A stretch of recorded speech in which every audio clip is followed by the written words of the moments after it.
ময়ূকভাইয়ে একলা জিতাইলা গেলা খুব নাইস টান টান উত্তেজনা সেরা খেলা সেরা সেরা আজকের সেরা প্লেয়ার এবং যেটা মানে এই ম্যাচটাতে আসলে অমায়িক সেরা সেরা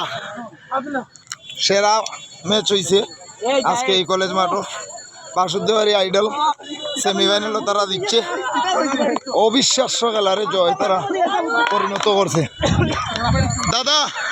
দাদা বড় এক্সাইটেড দাদা কইছিলাম জিতবো টি-20 ফাইনাল আবারও খেলবো আমরা থ্যাংক ইউ